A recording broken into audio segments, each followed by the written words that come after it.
जय शिवाजी, जय भवानी, जय शिवाजी, जय जय जय जय जय भवानी, जय जय जय जय जय शिवाजी, जय जय जय जय जय शिवाजी, जय जय जय जय जय भवानी।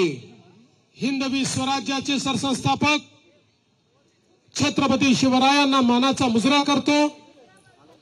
भारतीय राज्यघटनेचे शिल्पकार भारतरत्न डॉक्टर बाबासाहेब आंबेडकर यांना मानवंदना अर्पित करतो।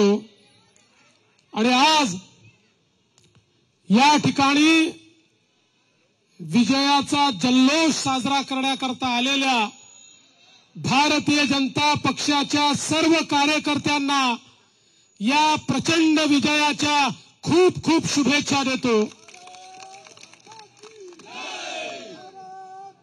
आपले नेते जगातील सर्वाधिक लोकप्रिय नेते आणि भारताचे प्रधानमंत्री माननीय मोदीजी यांच्यावर पुन्हा एकदा हरियाणाने विश्वास दाखवला आणि हरियाणामध्ये पूर्ण बहुमताचं सरकार भारतीय जनता पक्षाचं त्या ठिकाणी स्थापित होत आहे। लोकसभेच्या निवडणुकीनंतर मी सांगितलं होतं की आम्ही विरोधी पक्षाशी हारलो नाही, कुठल्याच विरोधी पक्षामध्ये आम्हाला हरवण्याची ताकद नव्हती। आम्हाला हरवलं ते चौथा पक्ष होता फेक नरेटिव्ह नावाचा। त्या फेक नरेटिव्हने आम्हाला त्या ठिकाणी पराजित केलं। देशामध्येही आपण लोकसभा जिंकलो, पण आपली काही जागा कमी झाल्या, याचं कारण फेक नरेटिव्ह होता। पण ज्या दिवशी हे आपल्या लक्षात आलं, महाराष्ट्रासहित देशामध्ये आपण ठरवलं आता फेक नरेटिव्हचं उत्तर थेट नरेटिव्हने आपण देऊ, थेट नरेटिव्हने।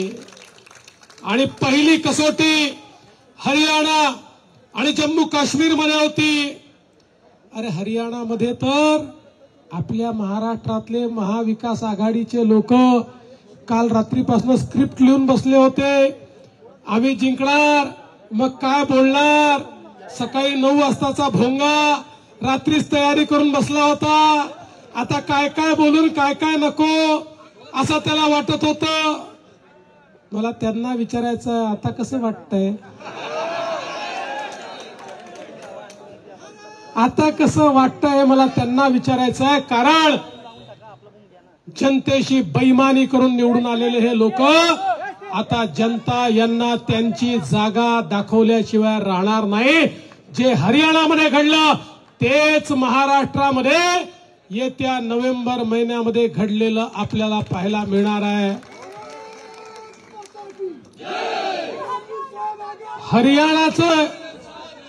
हरियाणामध्ये मागच्या निवडणुकीमध्ये आपल्याला 40 जागा मिळाल्या होत्या, लोकसभेमध्ये 10 पैकी 5 जागा मिळाल्या होत्या।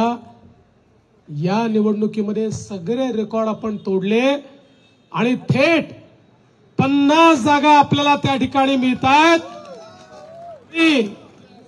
जवळजवळ 60 वर्षानंतर पहिल्यांदा एक पक्ष सतत तिसऱ्यांदा हरियाणाची सत्ता काबीज करतो आहे आणि तो पक्ष म्हणजे तुमचा आणि माझी भारतीय जनता पार्टी आहे। हरियाणामध्ये हरियाणाच्या मतदारांनी हे सांगून दिलं की या ठिकाणी फेक नरेटिव्हच्या विरुद्ध आम्ही मतदान करणार आहोत। त्या ठिकाणी अग्निवीरच्या विरुद्ध रान पेटवण्यात आलं, त्या ठिकाणी खेळाडूंना पुढे करून रान पेटवण्यात आलं, त्या ठिकाणी जातीपातीची लढाई ही कशी करता येईल याचा प्रयत्न करण्यात आला, समाजामध्ये फूट पाडण्यात आली। पण या सगळ्या गोष्टींना मतदाराने नाकारलं आणि या